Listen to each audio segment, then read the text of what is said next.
What's up, everybody, and welcome back to another episode of Lockdown 23 and 1. What was that?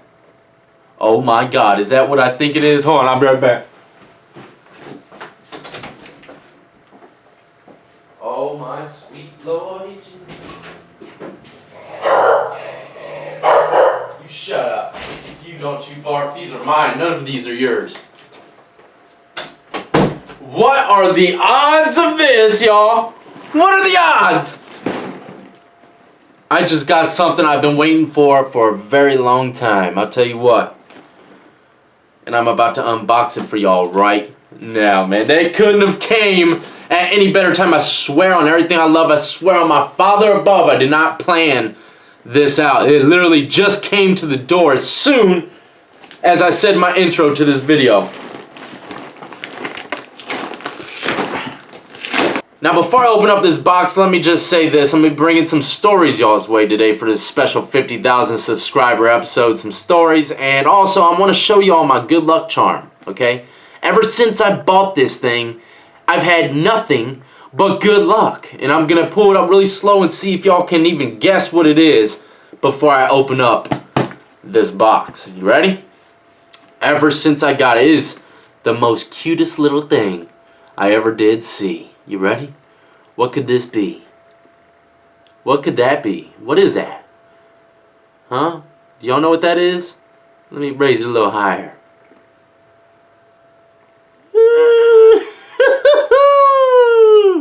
It's a baby Groot, y'all. This little sucker. Hey, ever since I got this guy, he brings me joy and good luck. I don't believe in luck, but ever since I got him, I'm starting to believe a little more. Little baby Groot is going to be joining us today. Alright, let me go ahead and open up this, God, I'm so happy about this box and baby Groot and Lucy. You're not getting none of this. Don't even think about asking me for this. Oh my goodness. Sweet child of mine. Oh my gosh. Oh!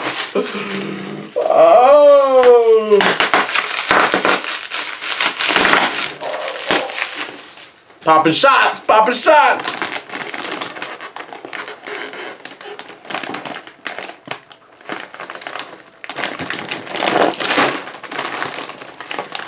Welcome to the whole shebang.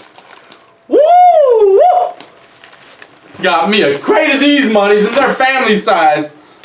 Hold on. Smells like they came from an institution. An inmate probably been hustling these janks. Got a cell phone in there and selling stuff on Amazon. Oh my God, that sweet smell. Oh. Oh.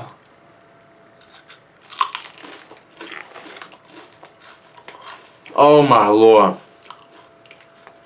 Oh Lord. Thank you so much for blessing me. The words, I can't even explain. I can't put into words the amazing taste of these chips. Whole shebang originals, okay? They're far from original. All seasoned. Oh my gosh.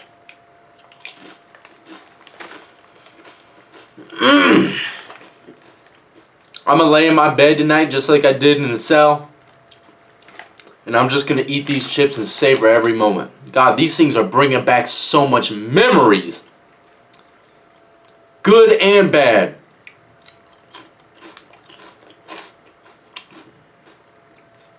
I've got to make a swole out of these. I gotta hide these from the kids. Actually, let's bring the kids in here to taste it. Miley Kaylee! Miley Kaylee! Would y'all like, come on, get in here. Would you like to try the best potato chip the good Lord has ever created? Huh? Yeah. You sure? Yeah. Just because you have one chip does not mean you're going to get any more than just one. I more. How do you want more? You haven't even seen it yet. Okay. How do you want more? You haven't even tasted it yet. Never mind. Don't be camera shy. Yeah. Hold on. I'll hand it to you. Come over here. Get in the camera. Get over here. Give me a kiss. All right. I'm going to hand it to you. Ready? Okay, I'm done. Open up. Don't you take it. Snatch it from me.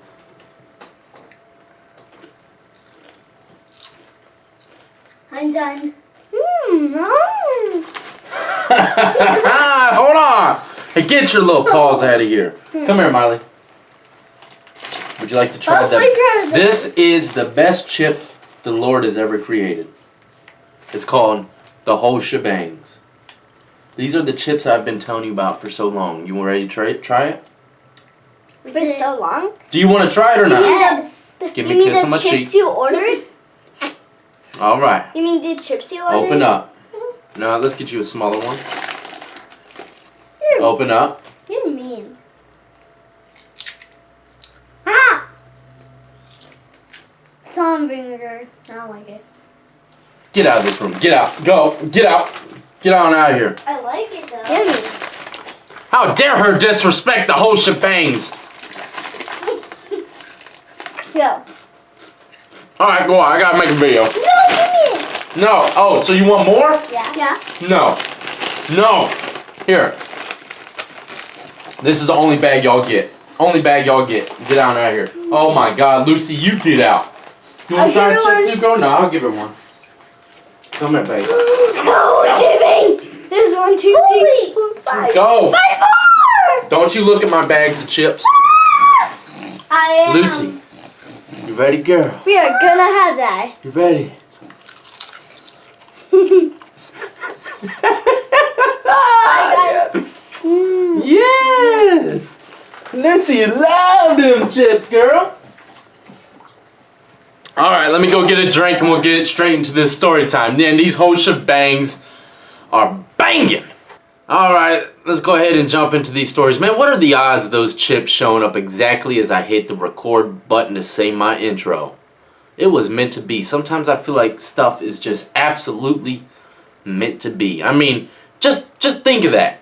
I ordered it like 7 days ago and it magically comes on the 50K subscriber special as soon as I hit the record button.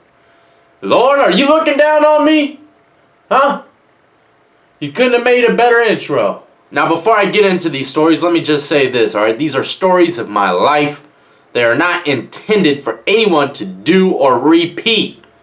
They are just for pure entertainment. Now let's go ahead and jump right into the penitentiary, okay, with this first story, and this is called Prison Wine.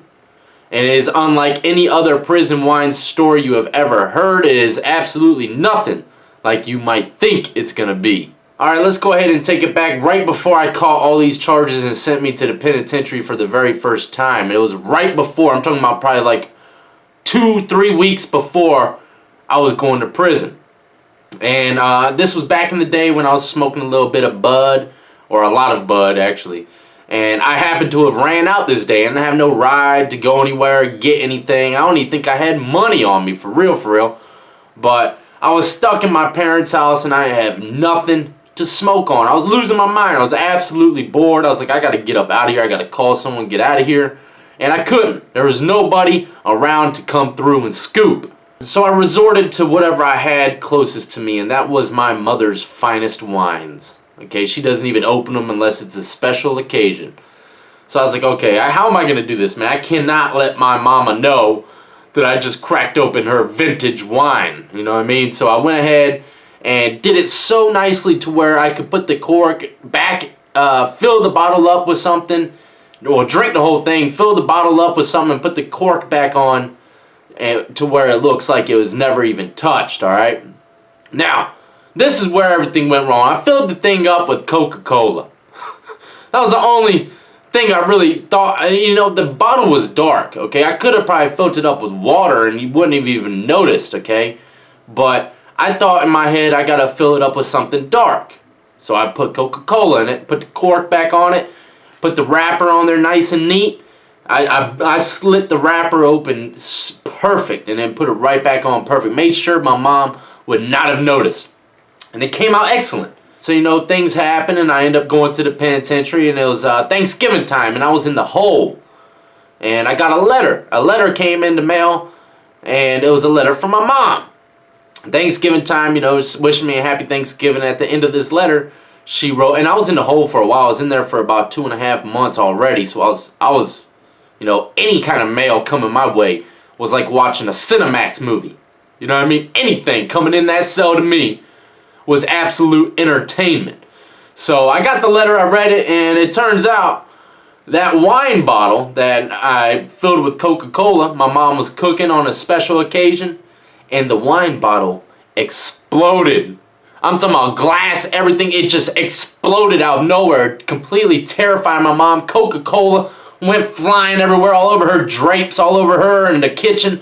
It was everywhere. And she wrote it in the letter and explained it to me. And when I called her on the phone, you know, later on when I got out the hole or whatever, she told me the story, and I couldn't believe it.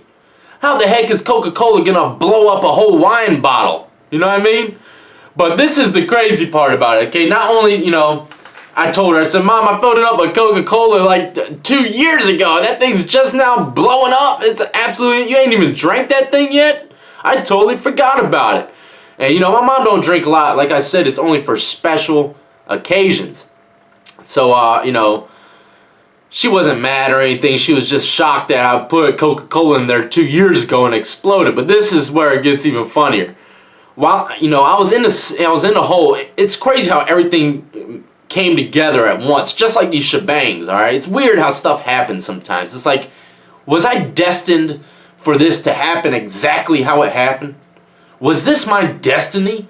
You know, that type stuff. So, I'm in the hole, and I'm reading the letter, and as soon as I get to the part about the wine, I start cracking up laughing, and I start talking to myself. I'm like, shoot, Josh, you crazy, man. You know, I'm laughing, and then I look in the door, someone knocks on the door, just taps on it, and I look over, and there's a nurse peeking in my window looking at me, laughing to myself, that I'm laughing to myself and talking to myself. I look like an absolute insane person inside the whole cell. You know what I mean? And she just happened to be there to take my blood pressure, because if after doing a certain amount of time in the hole, nurses have to come by, you know, like after 30 days, 60 days, I don't know what it was. But they come by and check your blood pressure, make sure everything's all right. I don't know what living in the solitary cell can do to your blood pressure, but that's what they do. And if you're in there for like 6 months, they come like twice during those 6 months and check your blood pressure, make sure everything's all right. So I was in there laughing and talking to myself at the same exact time that she came to the window and was watching me like, this guy's losing his freaking marbles. I mean, I was dying laughing over this wine bottle story my mom told me in the letter, and I just looked like a pure psych ward patient. I guess it was something you just really had to be there for, but if you picture it good enough, you'll laugh too. You know, I mean, just look at this. Oh man, baby Groot, I love you. I love you, baby Groot. You bring good luck to me, baby. Anyway, this is another story about my parents, okay? Another funny story about my parents and how they caught me with my very first pistola. That's right, pistol, gun. I think it was a Glock. The way it all turned out was absolutely insane as well. It started out, you know, I started carrying guns. The first gun that I got in my hands and really felt the power of it was my brother's. My brother, rest in peace, Mike, he was a Marine. And he had a couple pistols, and one day, I think I was about 13 or 14, I grabbed his pistol and I went out and had me some fun with that jank, you know what I mean? And after that, it was like, God, I was on an adrenaline rush, spiral path down to the penitentiary. Because once I felt the power of a pistol, man, I couldn't stop wanting that power again, you know? Anyway, so yeah, it all started, it wasn't my brother's gun. This was later on when I started getting my own guns and stuff like that. And I was having a beef with this dude from the hood. His name was Sharon, man. I'll never forget that cat. Never forget him. And I got a couple stories about that guy, as a matter of fact. I don't know where he is to this day. But anyways, we started beefing, and you know, I was always trying to catch him on the street slipping so I could just fight him straight up, put hands on him. I didn't want to put no burner to him or nothing, you know what I mean? I just want to get some hands in. And every time I confronted this guy, he'd run. He would run. He would either get in his car and peel out, or I had this guy running across a freeway, or not the freeway. This it was a four lane road, but it was a big road. It was kind of like a freeway. I had him running across that jank. Left his car and his old lady in the car. He just peeled out. You know, I didn't chase him, but it just the fact that he was running made me feel good. So this day, someone called me on the phone and said, "Yo, Sharon's up in the mall." So I was like, all right, bet. Click, click. Hey, as soon as they said that, I hung up the phone. I was at my homeboy's house, and I pulled it up, and I said, click, click. I'm gone, bro. And they're like, "Oh, man, where you going?" I'm like, "Going Greenbrier Mall." So I went over to the mall. I was trying to catch this guy slipping, man. And he was coming out the mall as soon as I pulled into the, you know, I kind of drove past like this food court area behind the mall. There's a food court. And that's where all the good parking's at. So as soon as I bend that corner and come up to that food court, I see that he's coming out the mall and he spots me. Me and him lock eyes. So I knew he was going to bail. He was going to do something. So I just felt like the need to, you know, do something. And what I do, I just pulled the burner out and aimed it right at him. You know, everyone starts, you know, ah! Everyone's screaming, they spread out. And, you know, I burn out. I'm gone. I just wanted him to feel the heat, the pressure a little bit. You know what I mean? I wasn't going to pop off or nothing crazy like that. But I flashed the burner, and I had a girl in the car as well. So I peel out, I get away, and it turns out this dude called the cops on me. Or someone called the cops. I'm not going to say he did. I honestly don't even know who called the cops. But the cops went to my parents' house looking for me while I was still out in the streets doing whatever with the girl that I was talking to at the time. And I pull up to my parents' house later on that night after the police already came over there looking for me. It turns out they had a charge out for my arrest called brandishing a firearm. It's actually a misdemeanor. I only did 15 days for it. And I've had 2 of those in my life. But it's crazy how a brandishing a firearm can get you way less time than actually getting caught with the firearm. It's like a years difference of sentencing if you're actually caught with it, you know what I mean? And the funny thing is, I went to the courtroom and told him it was a hammer. It was just a black handle of a hammer. That's why I tried telling the judge. He absolutely did not go for it. Gave me 15 days. But anyway, long story short, I went back home, and my dad comes out the door, and he's looking at me funny. I said, "Oh, God, what's going on, man?" You know what I mean? He's looking at me with an angry face. And he starts patting me down. I'm like, "What are you doing? What are you doing?" He says, "The cops came here, said you're over there aiming guns at people." I said, "Dad, I don't have no gun, man. What are you talking about?" He's patting me down. I don't have nothing on me. And then he takes my keys and goes looks in my car. And underneath the car seat, of course, there it is, the Glock. Took that jank from me, man. And, you know, I'm sure it's a very scary thing for a parent to know that their kid has a pistol at the age of, like, 14 or 15. You know, I just got my license. That was, like, the very first car I ever had. So it was wild, man. It was absolutely wild. So there you go. That's the second story. Let's go ahead and jump into story number 3. This one is absolutely wild as well, okay? Me and my parents started fighting, and we used to fight bad, you know? They used to kick me out the house on the regular, which I don't blame them, you know? And I didn't care. I always had somewhere to go. So this occasion, we were just really fighting. I'm talking about I was snapping on them, and they were snapping on me. They kicked me out. And I know my mama would never, or my dad would never forget this as long as they live. When I was coming out the house, they were kicking me out, and as I was coming out the house, my dad was like, "Don't you ever come back. Don't you ever come back." And I'm like, "I won't." I'm like, "I hope you die. I hope you die." Man, it was absolutely insane. And we're, you know, people are staring at us and stuff, or screaming, and all of a sudden, this is what I do. And we live on a main road. This was on a road called Mount Pleasant, okay, in Chesapeake. And this was in the nicer area of Chesapeake. This was right after we moved out the hood of Indian River, and we went to this area called Hickory Great Bridge area. And I didn't like the area. I didn't really like the people at all. I did meet some really good people out there, but the majority of them were just in the way, man. I couldn't stand them. I couldn't stand their personalities.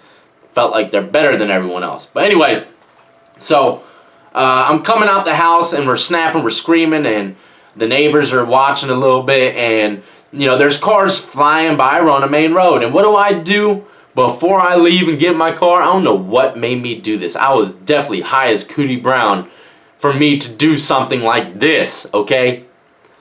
Before I left, my parents were looking at me on the porch. I dropped my drawers and my pants. I was butterball naked. I had everything swinging. I flipped them the bird before I left, boy. Hey, my parents were like, oh my God, you know. Don't even ask me how I did it. I don't know why I did that, but I felt like that was the only thing that would really hurt them. Like my freaking son, butterball naked. That's something no parent wants to see, man. You don't want to see your kid nude, you know? You know, I know that has definitely scarred their mind to this day. I gotta remind my mom or dad about it. But hey, mom, dad, remember that one time when I pulled down my pants before I left and let it all hang out on you, man? I was crazy, man. I had mental issues. For real. I really do think I still got a few mental issues, but nothing like that, you know what I mean? I got common sense and respect now. But even though I laugh at that stuff, and a lot of these stories I laugh at them, they're absolutely insane, and I cannot believe I did them. And I'm sure a lot of people out there had some rough times with their parents, especially strict parents, you know? Strict. That's why I'm not going to be that strict of a parent. I'm always going to show them love. I'll make sure that they don't do wrong around me, but I cannot control. You cannot control a kid. You cannot control your old lady. You cannot control them. Okay? There's no way you can unless you lock them up in the room, in the house, every single day. They're going to get out and see the world. They're going to be around other people and be influenced. You cannot stop their mind from becoming whatever they wanted to be. They're gonna have to wake up and smell the coffee, whether it's through growing up and going to the penitentiary, or they're just gonna grow up to be good kids, you know? It just depends. Now let me go ahead and tell you one more story for the road. This is about my brother, the police. That's right, if y'all don't know, my brother is the 5-0. Whoop whoop. When he used to walk in the house when I was younger, I used to say, Mom, you cooking bacon? Is there bacon? What does that smell? It smells like some swine up in here. Up in here. You know? Man, me and my brother beefed a lot too growing up, you know? He's a cop. I was absolutely crazy, you know? So let's go ahead and jump into this. This was actually when I was older and I was out of prison. I didn't go to prison for the second time yet, but I was out of prison and I started getting a little more respect for my brother. You know, I was growing up and getting a little more sense. I was having a little more sense and common courtesy for my loved ones and actually becoming a man, even though it took 2 times to go to penitentiary to really straighten me out. But I didn't have no license yet, and my old lady had a Jeep. Okay, this Jeep was so run down, but I was still smoking bud. She wasn't smoking no bud, but I was, and I used to take the car out, even though I didn't have a license. Her Jeep, I used to take it out and, you know, smoke blunts, go on L rides by myself sometimes. And I didn't want her to get in trouble and get pulled over and they find like stems or seeds in the car. So I was just going to go drive it. I'm talking about literally like a block down the street, right to this gas station and vacuum it out. Okay, get all the seeds. And it was just filthy. I just wanted to clean it out so that it could be a little more room and comfortable for her. So I'm going down the street, I go down there, I clean it out, man. I'm talking about it is spick and span. There ain't nothing on that carpet. There ain't no seeds, no stems, no nothing, no dust, nothing. So I'm about to get in the car and I'm about to head out the gas station. Right before I leave the gas station, right as soon as I turn out to get on the main road, I didn't even notice him in that gas station or whatever. I didn't even notice him. As soon as I pull out, he turns on his lights and pulls me over. It's like almost like he read my plates before I even got into the car, you know what I mean? So he pulls me over, I'm like, God, I don't even have a license, I'm on probation. At least I cleaned the car out, there ain't no paraphernalia in it, you know what I mean? No drugs or nothing. So the guy comes up to the car, he's like, license, registration. I was like, I got registration, I don't have no license, officer, but, you know, my brother's police, you know who so-and-so is? And he's like, for real? That's your brother? I said, yeah, man. And he's like, you're lying. Because me and my brother, we have different dads. I have 2 brothers, and they have the same dad. I'm the only son from my father. okay? But we have the same moms. And the crazy thing is about my brother, we have the same birthday, just 10 years apart. Isn't that absolutely insane? So he doesn't believe me about me being brothers with who I said it was. And he's like, I don't believe you, man. And I was like, you don't? I said, foop, foop. Whipped out that flip phone. I said, you want me to call him for you really quick? You know, I was quick, fast, in a hurry. I was looking for pictures or something I could prove to him I didn't have no pictures of my brother on there. So what he does, he calls my brother up. And, you know, he's talking to him for a second. I see a couple smiles in the mirror. And I'm like, yeah, I'm good. I'm good. So he comes back. He's like, you know, I can't believe that's your brother, man. He's on his way right now. You know, you can't drive this car back. So we're just going to wait for him to get here and let him drive the car back. And you can ride with him, and I'll give you a warning. Because the guy searched my car. He searched my car, and guess what? He found some freaking stems and seeds. Well, I was like, where'd you find that stuff, bro? The whole reason why I came over to this gas station was to vacuum this thing. Where did you find them? He's like, they're right there on the back seat. I said, there ain't no way, man. You went deep into that cushion for those janks. You know what I mean? So he found that, and he was going to let me go with a warning. My brother shows up. I think he was driving a Benz at the time. One of those nice, I can't remember what model it was, but it was nice. You know, the mirrors pop out. And he has his old lady in the car with him, and he's dressed up all nice like he was about to go somewhere special. You know what I mean? And he gets out of the car. He's like, man, what the heck's your problem, man? Why you driving without a license? I said, man, it was right down the block. I was just going to vacuum the car out. That's it. You know what I mean? I wasn't going no far. It's right here. He's like, all right, man, let's go ahead and drive this to the house. So I said, man, there's one thing, though. He's like, I said, and remember, he's in some nice clothes. And I say to him, I say, man, look, you're going to have to, the driver's side door don't work. You're going to have to jump through the center console. You're going to have to jump through the center console in those slacks and get up in that driver's seat, bro. You can't just, you know. He's like, man, what the, man, this is crazy, man. He's mad now that he has to look like an absolute idiot on the main road and jump over the center console like a little kid into the driver's seat. You know what I mean? Hey, I felt bad for him too, man. So we get in the car, we drive back, and everything's good. We got a warning, but my brother looked like an absolute idiot. You know, I got a lot of stories about my brother showing up to the crime scene, and I was a culprit. For real, I got a bunch, and I'll tell you some more in the future. But, you know, just having a cop as a brother is absolutely entertaining. Not only do I have prison stories for him if he ever needs to hear them, but I'll tell you what, every time I see him, I'm like, hey, man, you got anything crazy happen this week? You see any gunfights? You know, crazy stuff like that. And he has some insane stories, man. You know, like the other day, he called me up. He's like, yeah, man, this guy was just in Portsmouth shooting at the police. We were trying to find him. He got away.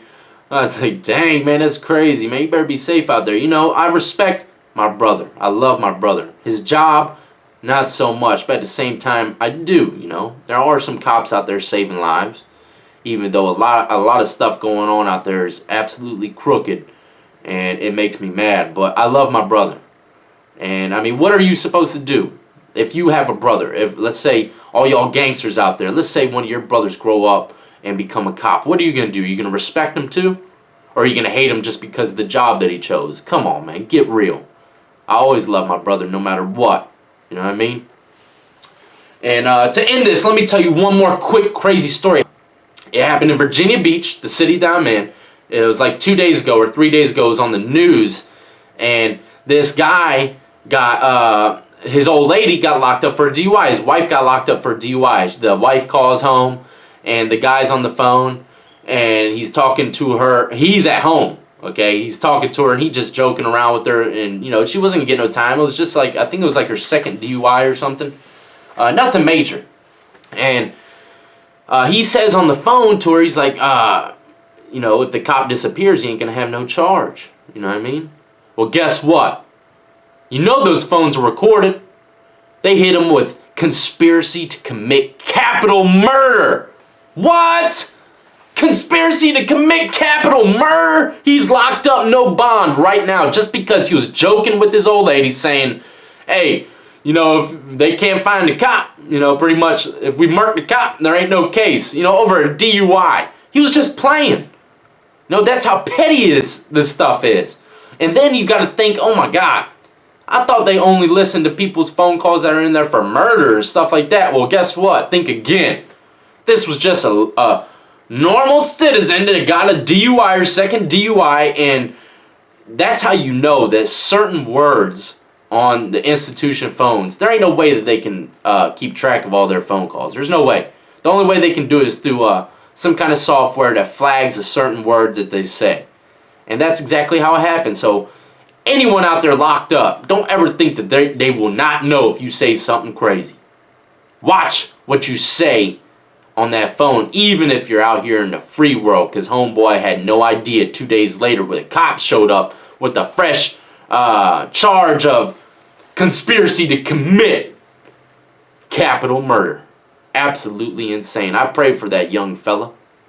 I sure do. I feel his pain. That is called absolute bad luck, and maybe he should have bought himself a baby Groot. Look at it, look at him. Yeah, you wouldn't be in there if you had Groot, you know what I mean? So yeah, man, I want to thank everybody who's been subscribing to my channel lately. It's been blowing up like wildfire. 50K subscribers in a little less than 7 months. Absolutely insane. I really cannot believe it. It is the Lord truly blessing me. He walks with me in all that I do. Even when I'm committing crimes, He is still there looking after me. And also, do not forget to go check out Patreon. The link is in the description of this video and all of my other social media information. And please, go buy yourself some whole shebangs. Remember, if it says original, that's the kind you want. And trust me, they are not plain. They are far from original. So, and later on tonight, I'm making another video. I'm going to the Projects of Bad News VA, where all them gangsters play. That's right, I got something good coming for y'all. And don't forget what I said on my live stream last night. Rapper Mike has found himself a dwarf friend that would like to come onto the show. A Mexican dwarf friend that is a wrestler. A semi-pro wrestler. Can't wait to bring him on and show him the ropes. Until the next time.